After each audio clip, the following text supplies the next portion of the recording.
What's going on, guys? It's Pat with another episode of the Patio Pod. On today's episode, we have Cayson Ransom, local insurance agent and Arkansas Razorback sports enthusiast. Cayson talks about all sorts of stuff, from the Hogs' upcoming schedule to men's mental health to some awesome nonprofit work he's getting into as well. We're excited to have him on. Before we get started with today's episode, these episodes are brought to you by my buddy Travis Smith and Travis Smith Productions. Thank you very much, Travis, for your hard work on the production of the Patio Pod. Shout out to Edge Media as well for the hat today. Our buddy Adarian Edge for hooking it up. Edge Media also uses the same hat shop that we use, EZPZ Outfitters. I want to say thank you to EZPZ for always creating our new patio social and patio community merchandise, which you can get at shop.patiocommunity.com, or you can buy it in person, customized to you at each patio social. Thank you very much. Welcome to the show, Cayson Ransom. Glad you're on, bro. Man, I'm happy to be here. What a beautiful afternoon that we've got right now. Cheers. Cheers. Thank you to the Hub for pouring us a beverage. That's right. Delightful pina colada. I just got back from the Dominican not long ago. I had about 50,000 of these.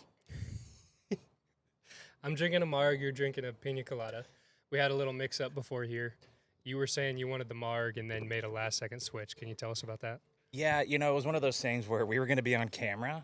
Didn't want the world to see me drinking a pina colada, but as I got in and the confidence began, you know what? Yeah, I enjoy pina colada. I love a good fruity drink. It's a nice drink. It is. Let the haters hate. So pineapple is ripe. I mean, it's looking good. Dude, there's nothing better than a pina colada on a hot day. And let me tell you what, it is blistering right now. Yeah, it is. It's absolutely crazy. I don't know if the camera's catching the sun shining, but wow, it's hot out here. So we're going to progressively sweat kind of as we go. And then at the end of the episode, we'll just be, in a wet T-shirt contest. Yeah, actually, great time for a jersey swap. We've been meaning to do that. Yeah. We might as well do it while we're drenched in sweat, So the pina colada is house-made coconut cream. It's something they came up with in-house, and they're not revealing the exact recipe. And then the rum is Plantaray rum. And then this is the Hubarita here, the margarita special. And they said I had to sign an NDA, so I'm not speaking on this thing at all, but the margarita, it's delicious. So what could you possibly need to sign an NDA about a margarita for? Dude. Did you really sign an NDA about that? I did not sign an NDA, but I refuse to talk about it. I don't want to get. That's just a respect thing for sure. But I thought you legally had to sign an NDA, and I was like, dude. So we're sweating on the patio at the Hub in downtown Bentonville. It's 90 degrees outside, but we're having fun, dude. We're having a blast. We're gonna try some food here in a bit. Cayson, I'm glad you're on, bro. So tell us what's been up. You're an insurance agent with Sneed Insurance, but you got a million things on your plate. So what's going on with you? Man, yeah, right now is arguably one of the crazier times in my life. We moved up not even a year and a half, or a little bit over a year and a half ago. I think we're at 1 year and 9 months when we opened doors, but I moved up from Dallas. So just a little bit about my background and my story so people can understand kind of where I come from, what I've seen, and, what I do now. Yeah. I started my career at State Farm up here in Springdale, Arkansas back in 2016 when I graduated from the U of A, which I sat down in a new market State Farm office. What that means is you have a year to earn your contract, or basically the whole office shuts down. Yeah. So I was the second salesperson hired, but carried the majority of that production load and got us our contract. We celebrated, worked there for 3-4 years. I went to go interview to be a State Farm agent. And I went through 3 different site interviews, one in Knoxville, Tennessee, one in Nashville, Tennessee, one in my hometown of Collierville, Tennessee. All 3 times I was told no due to lack of capital. So lack of having a ton of money in my account, given I'm 25 years old. I don't come from this, there's no trust fund in my name is the best way for me to say that. So where the hell am I going to come up with $60,000 to open up an agency? So I started to realize that what I was working for, and I was making a criminally low salary and commission split at the time, to where how am I supposed to save that money, right? So I was at a tough part in my life where I was trying to figure out what the next move is versus do I want to stay in insurance, do I want to get out? And I looked around at a lot of different opportunities, and I got flown down to Dallas, got wined and dined, and decided to move down there and work for a publicly traded insurance company. And had a great time there, man. Spent 3 years. Name of it? We cannot say the name of Okay. it. They will, if they see this, they're not going to like this. Okay. That's why, yeah. I should have Insurance texted you that company. beforehand. Yeah, And been okay, like, cool. I won't say it. let's not name drop who that is. But nothing but love there, by the way. Sure. I got a lot of relationships with people there that I still maintain to this day. So it's no bad blood by any means. But I spent 3 years there, broke a record in the company. Basically, you get thrown a laptop and get told to go build a network. And I just moved to a city where I knew like 5 total people and struggled at first heavily, man. My first month, I was like the worst freaking salesperson, hit goal by the hair of my chin. Yeah. Ended up 5 months later breaking a record in the company for the fastest person to hit $20,000 of revenue in a month. Good for and you, I did bro. it my 5th month of live selling there. Mhm. So I quickly figured out how to build a network, how to get it off the ground, and how to get things moving. So I spent 3 years there, loved every minute of it. Made some of the best friends that I'll have for the rest of my life. This is all in Dallas. This is all in Dallas. This is all in a 3-year period. I'm summarizing a lot of what all went down in that three-year period. But I had a great time, got to train and pour into a bunch of people, which will lead me to the business that I'm going to open up here soon. Wow. Let's take a quick This second is one here. way Wow, to thank get you, me off Sean. the train, buddy. Holy cow. That carnitas bowl looks fantastic. So I'm going to hold this up. This is the Durango salad, and we're sampling this today. What do we got here? Holy man. Let's get the names right. Yeah, you got the carnitas bowl. That's the hub bowl. The hub right bowl. There. Carnitas, beans, rice, onion, bell pepper, corn, crema, avocado. Dude, I'm a sounds critic. good. I wouldn't be saying this if I didn't really mean it. This looks delightful. Yeah, unreal Like, absolutely presentation great. there. And then I'm holding the Durango Mesa salad, chicken veggie mix, corn, tomato, avocado, pickled red onions, cojita. I mean, either one great options for health, which here's what I love is any place that has good quality healthy options that don't taste like garbage. Yeah. And in fact that you can come here and get a cold beer and a nice healthy meal.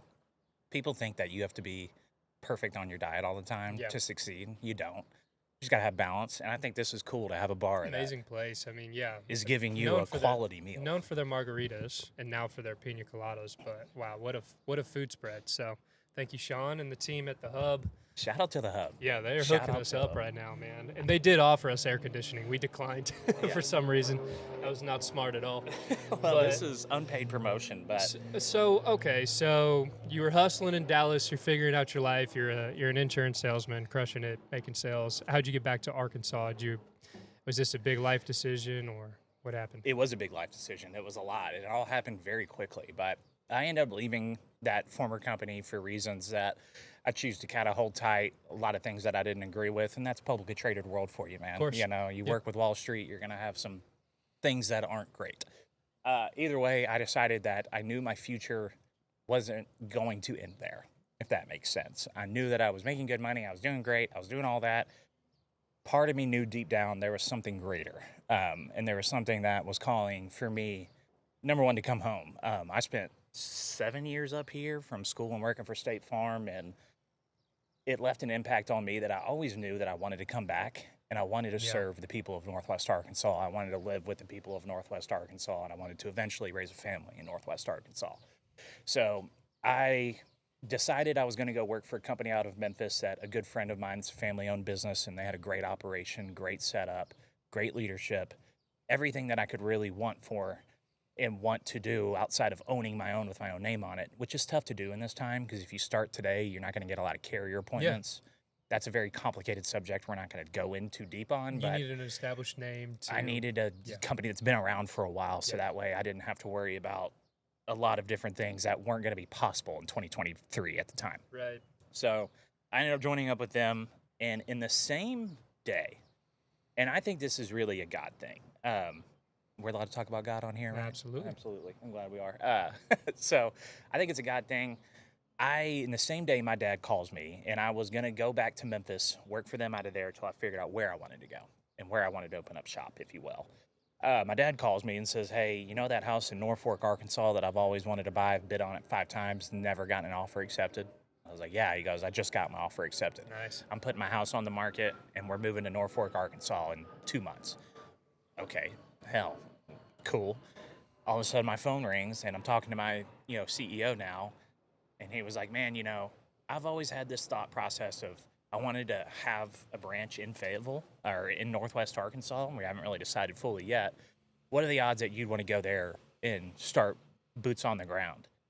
And I basically said, I'll cancel my lease and I'll be up there in 10 days. So I signed an apartment sight unseen, downtown Fayetteville, just really got a laptop and went to work, man. And So opportunity arises. You moved to Northwest Arkansas, confirmed by the Lord, with your family moving to Arkansas as well.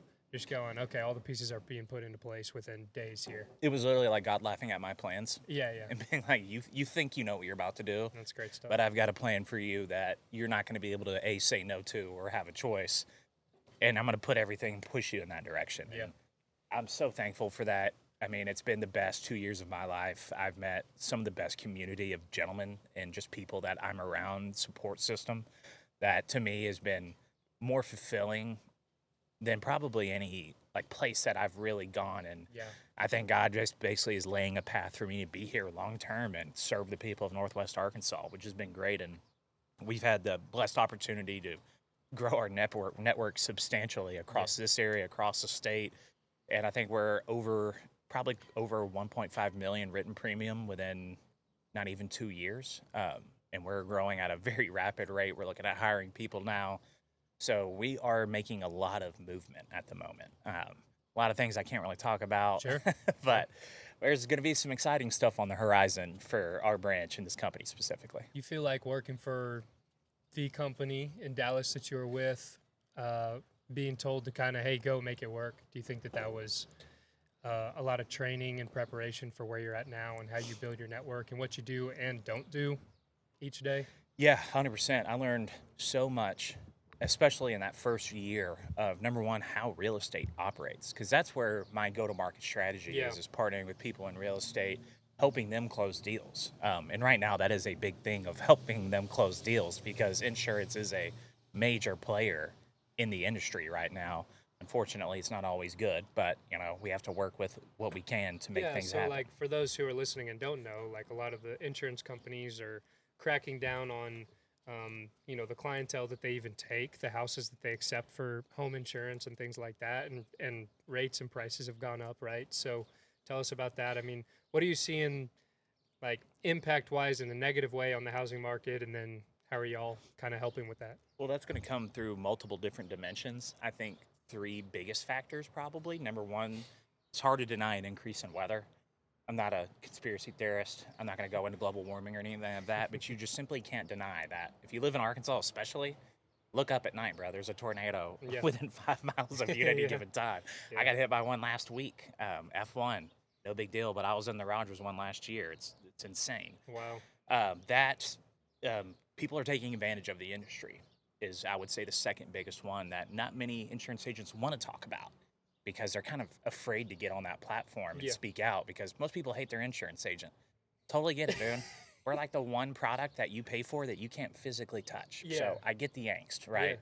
Now, I have a whole different opinion because I see these companies doing great things. I don't speak on behalf of some companies. I speak on behalf of the ones that I represent on the broker channel. So let's get that out of the way. If you've had a bad experience with X company, I'm sorry, that stinks. But I don't defend those people by any means. But what I see is a lot of, for instance, this is the best example I can give you, is I had a contractor who is probably making a 30% ROI on a project that he's doing on my client, tell my client that he thinks that insurance agents are keeping 80% of the money that they're spending as commissions. 80%? Dude, we would be doing this podcast in Bora Bora if I was making 80% commissions. You'd be flying me out. And I mean, the fact of the matter is that the industry's not profitable right now. You can't deny that. That's not they're making all this money. They're not, especially on home insurance. They're definitely not. I'll tell you firsthand, I'll show you my loss ratio. It's not great right now. And that's something that they're having to combat and figure out, how do we make these changes to make this product even remotely profitable right now. And insurance fraud's a $300 billion industry. When people talk about how American companies are super evil and all that, I've got a very good argument for that. American consumers aren't much better, right? That's something most people don't want to talk about. But third, man, I mean, once again, it's not profitable, so there's changes that are going to be coming. And I don't want to scare people on here because I Sure. think people find it to be a scary thing when it comes to change. But we're adapting to a new world of insurance. I hate it, but in this world, we adapt or we die, right? So we've got to figure out how do we change our mindset to figure out what is this product actually going to do for us in the future? What are the changes? A few of those things, our prices are going to continue to go up. That's not slowing down. Everybody's renewal is up for debate, and that could change, right? That's why I like being a broker. I have solutions if your rates go up for any reason, right? Are you a answer the phone guy on a whim? If like there's real estate agents watching right now, should they give you a call? And if a real estate agent called me while we were talking right now, I'm answering it. Right, I'm not even kidding. So listen up, everybody. Someone's gonna call. Yeah. Someone's gonna call. Yeah, It's cool. Either way, I mean, there's going to be a lot of changes up front that are coming. And I think, number one, understanding that the days of the low deductibles are completely gone and they're going to continue to go away. So knowing that is to be expected, as well as I think in the end, when it comes to a roof, that's arguably what the biggest changes are going to be. I think roofs over 15 years will probably have the slimmest chance of being replaced as they ever have. And I don't know if moving forward, if that number goes to 10, if that number goes to 7, not really 100% sure. It's going to be a battle. Point, when someone's buying a house, at what point are they needing to call you to talk about insurance, talk about, what do you think our rate's going to be, the roof's this age? I mean, when do they need to call you in the process? I would say the minute that you're considering making a strong offer. If you feel good about it being accepted, right? Now, I can't judge that. And that's where there's a very fine line between sending a client while they're looking at houses and sending a client when they're about to make an offer. Yeah. That's a huge one. But I think right then when they're getting serious, go ahead and get it in their minds now. They need to be shopping around. They need to be consulting with folks like myself to understand, what does this not look like today? What does this look like 5 years from now, right? Yeah. I want to help you provide a good client experience. To help that client be in that house for a minute, have a good buying experience, because what is that going to do for you? If you provide a great client experience, they're probably going to send their friends, family, referrals your way. That's how we all build our businesses. If I can help you look good on that and create that really good buying experience where they're not calling you back in 3 months pissed off because something went wrong, I did a great job for you. Now, that goes unnoticed 90% of the time, and that's totally okay. But I would say put it in their minds early, have them thinking about it, and get them into the hands of good quality people, right? Sure. I'm not saying work with just one broker. Work with a broker, a State Farm guy. Work with different folks and help them get educated, right? The more you know, the more effective you're going to be with coaching your client, especially a finance client. That's really where that matters the most. On coaching a finance client of how do we get through this process, provide a great experience for not just now, but next year and the year after that. And how do we keep you from a big financial loss, which right now in real estate, it's a little bit iffy sometimes when you're buying a property, I'm dying for you to try the food, so I need you to. I just had the Durango Mesa salad, again, from the Hub. They're hooking it up for us right now. These are sample plates, so we're just getting a nice taster, but wow, this is a phenomenal bowl of food. Yeah.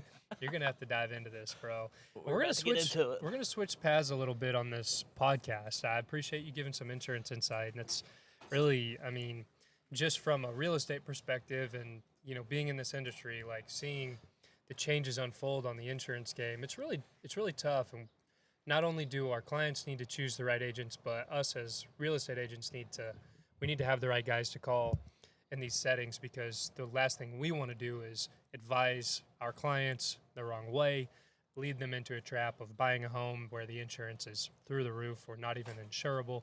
And of course, not the fearmonger, but we want to tackle that ahead of time versus behind. How's the food? Man, I was about to say, whoever made this, shout out to them. This is delicious. Man, the Hub's hooking it up for us today. This is so good. Wow. I'm not just saying that. I just delayed my diet by one more day. This is good, healthy food. This isn't delaying it. You're not delaying a diet. You got rice, veggies, meat. I know, it's good stuff. Healthy fats. What are we talking about? So take another bite. Enjoy the food. We got kind of another topic that you brought to mind, to my attention today, which is you might be entering into the nonprofit world. Can you give us a shout out? Maybe like a few sentences on what you're getting into. Absolutely, man. So I've teamed up with a group of people. A lot of them are involved in real estate. I apologize. And what our goal is to provide a workplace and a place for people to go, eat, drink, and be served by folks of the community that unfortunately don't get the service that they deserve. Folks with mental handicaps, things like that. We want to employ specifically those people, help them find avenues of employment, life engagement, different things like that. So it's going to be called Pathway Cafe. We don't have any hard details to release yet. We've been in a lot of conversations with a lot of different places. We've had some tough hurdles to overcome for sure, but with this group of people, Diane Higgins, I want to highlight her, an incredible human being, number one. Yeah. Someone for me that has become like kind of a mentor for me, and I didn't really expect that per se. But they're such good people that it's tough for me to not want to lean into them and learn from them. But So tell me more about it. So a cafe, you're going to be serving people who are maybe incapable or have trouble in a sense of feeding themselves, being able to I would say more finding employment. Okay. Oh, okay. So we want to hire folks with mental disabilities and handicaps, etc. Nice. So that's really where we are. There's a lot of other models out there, like Biddy and Bo's is a big coffee shop that hires folks with mental handicaps. Great business, great coffee too, by the way. If you're ever in a city that has one, highly recommend going to it. And also, those people, they ask you about your day. Yeah. They really freaking mean it. Yeah. And there's something so delightful about just going to a coffee shop where normally your barista's a fun person to talk to. In this scenario, they're actually really excited for you to be there, and there's something super powerful about that. That's what we kind of want to replicate, is a place for people to go, eat, drink, have coffee, do what it is, but be served and serve alongside folks that are normally have trouble finding employment and finding an opportunity and an avenue for life to continue to grow. And I think they are more than 100% capable. I think that we tend to, as a society, look at folks with handicaps and disabilities, and I'm one that I actually have a mental handicap that I don't ever talk about, and I'm happy to on this. In spirit of Men's Mental Health Month, we can kind of get into that if you want, but just to give them an avenue for life, man. And that's what our plans are. We've had the cafe in the works, and we hit a big rock that we are now working to overcome. So more on the horizon there, but to me, that will be a fantastic project for not only just Northwest Arkansas in general, but for a specific community that I think really needs some assistance. Can we expect a release of some information online or anything like that? As we have it, we are getting kind of the marketing stage will come very soon. We got to make sure we get a location locked down, all that stuff first. We've got a lot of good board people. We're looking at funding too as well. So we've got a lot of the pieces of the puzzle, but we don't want to start talking about it on a public platform. Sorry, I just did. Until some of those things are resolved. You're hinting at it. So so it's Men's Mental Health Month. It is Men's Mental Health. Yes. You know about that more than me. So what's your story and how do you shout that out? I mean, I think it's something that we don't talk about nearly enough. It's kind of gross to think about that, how just ignored it gets, right? But there's some crazy statistics out there, and no one wants to recognize them. What is it? 11 people per day? Lord have mercy. We'll pull these statistics up later, put them on a screen after the fact, because off the top of my head as I'm rambling, it's really, really disgusting how much men don't talk about their mental health, how we feel like we have such little resources and people to lean on. And just the fact that we go through daily life taking that on the chin and not asking for help, not asking for things. We need to ask for help, man. Like, I've lost somebody. I'm sure everybody, has lost somebody at some point that's close to them. I struggle with a mental disability myself. I'm actually clinically bipolar. I don't talk about that I've only really opened up about that over the past year. But you would have never known if I didn't actually tell you that, right? That's right. And what I think is beautiful about that is... I might not have asked either. Well, yeah, I mean, but I wouldn't expect anybody to ask because I feel like in the end, right, I don't let it define who I am as a person. It's obviously something that's a challenge every day for me. Being an insurance agent is pretty freaking fun when your mind operates a certain way, right? But for me, the way that I look at it is I'm not like set back by anything. Yeah, it makes things a little bit difficult at times, but I never asked anybody to per se make it easy on me, and something that I carry with me every single day, but you would probably never know that if you didn't really get into the weeds, right? So over the past year, I felt more obligated to talk about it just simply due to the fact that there could be someone out there that was as confused as I was 4 years ago before I got diagnosed of why does my mind operate in this way? Why do I feel different than everybody else?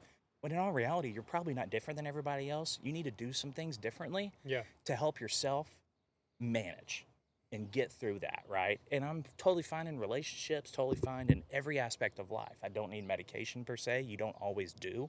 So going to seek help isn't necessarily you're going to a psychiatrist who's going to put you on medications and be a flat drum the rest of your life, right? That's what I thought that process looked like, and that's Yeah. what hindered me from actually going.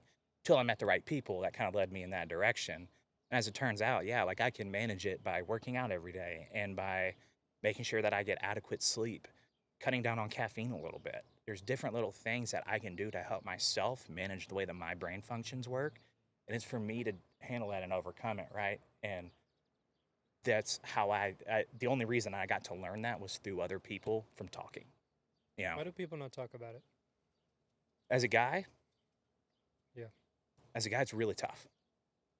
It's really tough because the world expects you to be this resume, right? That's what everybody has their ideal of what you should be and what you should do, how you should talk, how you should say things. And we're trained. We've got these natural, like, animalistic behaviors that we have to control and overcome, right? So we get nervous talking about our feelings on a public platform just because we're worried about, is this going to match up with what the resume of what I'm supposed to be of everybody around me that's put on me, right? Yeah. Being a dude's weird, right? You can't make anybody happy. You're constantly asked for more. And what's funny, and I think is a really cool fun fact, the same brain waves that your wife, for this example, that you tell her you love her, she gets, you get from her telling you thank you. That'll blow your mind. Interesting. It's weird how men and women just completely hardwired differently, right? But men don't talk about it because of just pure fear of what if I'm not what everybody thinks they are, right? And when we succeed, I think a lot of gentlemen feel this way. When a guy succeeds and they finally feel proud about themselves, they feel like as if they just altered a resume or that they just did something that on the resume behind them wasn't supposed to be there. So you feel weird about it, Mm-hmm. you know? There's just a lot of things about how dudes feel about things that we can't really fully explain and put into words. And we don't talk about it because it makes us uncomfortable. We're told that we shouldn't. Told that we should bottle all that in. When in all reality, that's the exact opposite of what gentlemen need to be doing. Gentlemen need to find a good group of dudes that they can lean on and really be vulnerable with. And if you don't have that, most guys don't. That's what sucks, man. You go to Walmart, you see that guy at the grocery store by himself. Yeah. You see him at the gym by himself. You see him at the dog park by himself. Who does that guy have to lean on?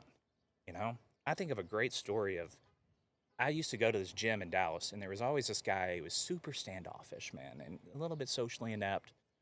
Obviously, a super nice guy, though. And this one time I asked him if he was still using something, and you could tell, like, no one had ever talked to him at the gym before. And he didn't handle it well. And just kind of spazzed out and was like, yes, I'm still using it. I've got 3-4 sets left. You know, I'm like, okay, buddy, no problem. You know, everything's cool. So I come back to him the next day and I'm like, man, something's different about this guy. And I can't quite put my finger on it. But Yeah. I feel like I'm called to make this guy's day. So I went up to him a week later and I was like, dude, you look really good. You know? And I've never seen a human being go from a turtle to a peacock in 2 seconds. Yeah. Guy just lifts up, man, I've been working really hard. I've been doing 2-a-days, blah, blah, blah, all this stuff, and been eating better. And it's just like, dude, all he wants is for someone to talk to open up to. And there's so many of those gentlemen out there right now that don't have the means or the people surrounding them to help them. So that's why when we say reach out to a guy and try to make their day, that's who we're talking about, man. The regular, everyday guy that intakes all of this and has nowhere to put it, you know? I do. I hope that gets better, man. And I feel like, especially guys like you know, dude, you're a father of how many kids? 4 kids. 4 whole children Yeah, running bro. around at the house, man. And you've got a family to feed. I know that weighs on you. I know it does. You don't have to talk about it, but I know it does, man. And you get up and you come to work. By the way, my natural inclination is just to be like, yeah, but it's cool. But you're right. Yeah, I mean, it does weigh on you. It's But a lot. I can lot of see it, right? responsibility. Like, I can see that obviously that's something that's a burden that you carry. I don't have to ask about it to know. but you still get up and you come to work every day and you do stuff like this, you're busting your ass for your family, bro. That's right, bro. And that's beautiful. Yeah. And I respect you as a man for that reason. Thank you. And I think it's impeccable that we can talk about stuff like that, and not many times do we get a chance to really talk about, like, I think you're a great man. I think you got a good spine on your shoulders. We ain't crying right now, bro. We ain't doing that today. I appreciate that very much. And you're right. You're right. You talk about the gym a little bit. We go to the same gym. We go to J Street together. I've been there for a few years now. What does the gym do for you, or what's your goal in the gym, and what are you trying to accomplish there? Or is it really just something for your mental? I would say that is my primary, for sure. I think if you chase the physicality of being in the gym, of trying to look great, you will. If you've ever been in the gym for a long period of time, you know what body dysmorphia is. You're going to get that, and you're never going to be fully satisfied. But I started because 2022, I was really I was when I was living in Dallas. I partied a ton. Was not the best guy, and I was eating like crap. I was 230 pounds, not looking good, very tired all the time, focused on my work, and I was super unhappy, right? So when I got diagnosed, and it was a couple years process of me figuring out the things that would take for me to overcome it, but my psychiatrist was very adamant on working out, so I did 75 hard. I randomly one day, a lady in my office, kid you not, 23-year-old girl looked me in the face and goes, "You won't do 75 hard." I looked at her back and I go, "Bet." And I started that second. I went to the gym at our office, knocked out a workout, and from there I did 75 hard, lost 30 pounds, really found a love for fitness and started to listen to my body, and figured out that, like, it's a key part of everybody's life. And for me, it does more than just help me feel like I look good, because I don't. Like, if your body dysmorphia exists, I still don't think I look good, we all think but I feel great. Yeah. And I feel like I accomplished something. And doing hard things in your day, for me, I think is, like, I like to do a cryotherapy or cold plunge, if you will. Mm-hmm. Doing something hard like that makes the rest of your day seem so much easier, Yeah. My difficult thing each day is waking up with my kids at various times in the night, getting zero sleep. That's like my difficult thing right now. Can't even imagine, dude. I don't know how you get when you go to the gym with your baby in a stroller. That's a prime example of, like, there is no excuse. We got to push the limits, man. You got to push limits. You got to do what you got to do to make it work, man. And I think it's cool just to see folks bringing their babies to the gym, man. Like, make it a thing, dude. I like that culture for sure. My wife's a hustler too. It really does, dude. She finds a way, man, for sure. When she gets in the gym, let me shout out Emily. When she gets in the gym, I do not want to talk to Emily because I see that game face she's got going on, and I'm like, get after it. Let's go. Yeah, you know. That's funny. So, we have just come off of, and some would call it disappointing, some would call it a success, depends on your perspective. Hogs baseball season ended, unfortunately, and we were not crowned victorious, but it's part of the game. My son is 9 years old, Brantley, and he might have thrown a 3-hour fit in his room.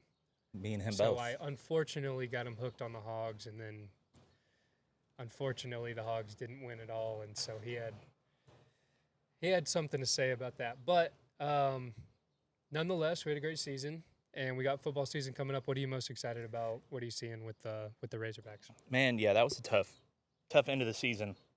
Not anything new for us as fans. Raising your kid to be a Hogs fan is like setting him up for a lifelong disappointment, but I digress. But, man, I mean, it's tough. That really took it out of me. I think that was arguably as bad as the 2018, even though a national championship wasn't on the line. Yeah. To me, it was, because I think we handled Coastal Carolina pretty well. But at the end of the day, Dave Van Horn is a hell of a man. He's a hell of a coach. He's a hell of a leader. And the way that he handled that, I think, to me, mattered more than the loss. Because going into next season, if you've got a guy like Dave Van Horn that when his player, and God forbid, Charles Davalin, I hate that for him. Yeah. That is horrifically one of the worst feelings that anybody can have. And he said before he went, he was like, we're going to win this for Dave. And to see his heartbreak like that, and to see the way Dave handled it, when it's like, it's so tough, you still got to feel great moving forward into next year. People want to play for Dave Van Horn. We've got money. We've got the facilities. We got the coaching. We got everything we need. We'll be back. Maybe one day the curse breaks. Maybe one day. We will be back, though, and baseball season will be as exciting as ever come next year. Football season, number one, I need to – who scheduled the Avengers on our football schedule? Have you guys seen this?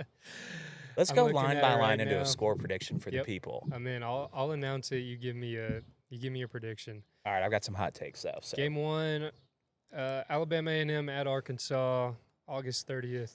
That's the kickoff for the season. In Fayetteville, we're going to win that game by 60-plus points. Talon Green starts us off with 400 yards passing. Game 2 is Arkansas State at Arkansas on September 6th. Now, I've got a problem with this game. Who scheduled it? What do we get out of it? Neither of those two things. We get a win. We move on. Stupid game. Don't know why we're playing it. See you, little brother. Sorry, Jonesboro, you're not going to beat us. There's no chance. So it starts to get interesting here, and it really doesn't stop. Arkansas at Ole Miss, September 13th. This is where it starts to get interesting. Those first two were gimmies. And hear me out. If there's one team that wants to beat Ole Miss more than anybody else on their schedule, it is the Arkansas Razorbacks. Lane Kiffin's cherry-picked the hell out of our talent. He constantly has something to say online. Yeah. I love his presence online, so I'm not a hater. But this game has potential, of all the games, to be an upset. This one I like the most. Because we're going into Oxford, that is not a tough place to play. I said it, not a tough place to play in Vaught Hemingway Stadium at all. And you've got a brand-new quarterback. Given he's cold, that guy's good. I'll say that. But you got a new quarterback in his first SEC game. And we've got an experience on our side. Hogs win. Hogs win. So right now, first 3 games, you got us 3-0. And it only gets more interesting because game 4 is Arkansas at Memphis. Now, you know Memphis. You're from Memphis originally, so you have kind of a take that might be different than others. Why is this game difficult? I'm mad we're scheduling the biggest trap game of all time. And here's the thing. If you ask Ole Miss or Mississippi State, would they want to go back to Memphis, Tennessee? Not a single fan should say yes, because I watched you both lose there over time. They schedule an SEC team whenever they can get their hands on it. We, unfortunately, fell into that trap. You don't want to go play at Memphis for multiple reasons. One, they play really well in their stadium.